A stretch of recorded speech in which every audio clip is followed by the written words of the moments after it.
on Saturday, the Panthers versus the Packers.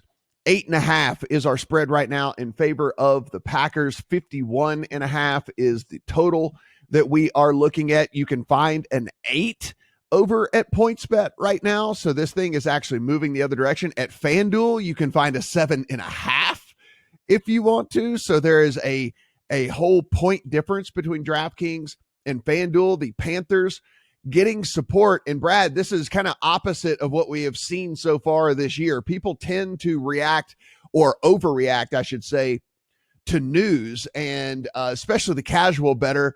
And when they saw that, when the news came out that Christian McCaffrey is not going to play this week, I actually thought the number either would stay the same or go the other way. I certainly did not think the number would start going the opposite direction, which is pretty interesting because that's not how it's worked so far this year. People have this like weird 18-hour delay on news, and then they act on news, and then and even though the news has been out there the whole time. But no Christian McCaffrey this week.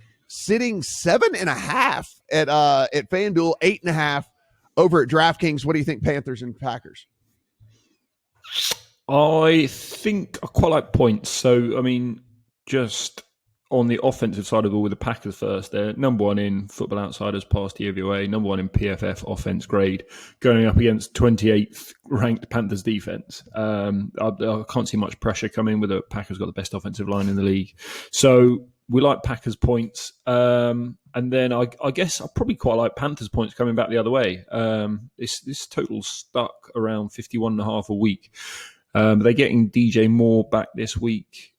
Now, the way I prefer to play it is probably the first half over, because I think the Carolina offense is better than Bridgewater, and I feel like earlier in the game we get more of the script, and then later in the game we get more of kind of the raw talent of the quarterback. And Bridgewater's 25th graded PFF quarterback, whereas the offense itself is 14th in PFF grade. So I like the first half over.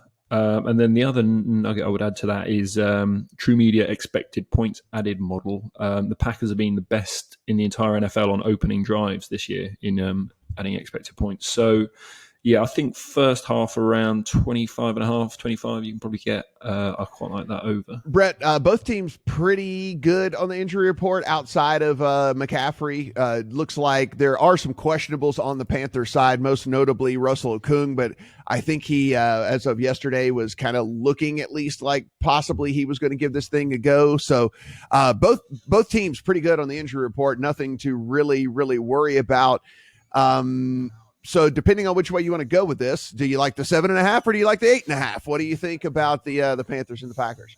Yeah, Carolina's lost 7 games in a row, so it's interesting to see this moving toward Carolina. I do see this as a spot to buy back on them, getting a lot of points in a spot where they should be able to produce offense against a team that really struggles defending through the air. And like Brad said, Carolina gets its top receiver back this week in DJ Moore. They seemed to be okay last week without Moore, but you add that weapon, obviously a huge change in what they can do offensively. So I like Carolina north of 7. If you can get 8.5, that looks pretty good too. Not a game I would play, but if you're looking for action on Saturday and a spot to bet here, I would need Carolina.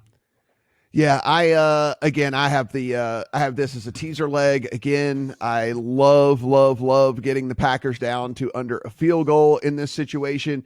Look, they're all NFL players. We talk about this a million times, but there are very big things at play here for the Packers, which is the number 1 seed in the NFC. I do not think we have to worry about a letdown here. I do not think we have to worry about a look ahead. I do not think we have to worry about them taking their foot off of the gas in this at all because of everything that's at stake here. Of course, we know there's only one bye in the NFL this year, and the Packers currently hold that bye, and that is going to be very, very important, and they're going to want to hold on to that. So I'm not worried about that at all. The other thing here, I'm looking at the player props, and even though it is ridiculously high, Devontae Adams is set at 87 yards. I am still playing over on 87 yards on Devontae Adams. All that guy does is go out and get 100 yards receiving every single time he steps on the field. He is the number 6 receiver in the NFL after missing 2 games. He is only 106 yards behind Travis Kelce, who is a leading receiver in the NFL, and he missed 2 whole games. That's how much Devontae Adams get used in this offense or whatever. So another way I would go about playing this as well is looking at him on that. But both, like I said, Saturday teaser leg for me, guys, Bills and the Packers, and hopefully that kicks things off really nicely for me for the weekend.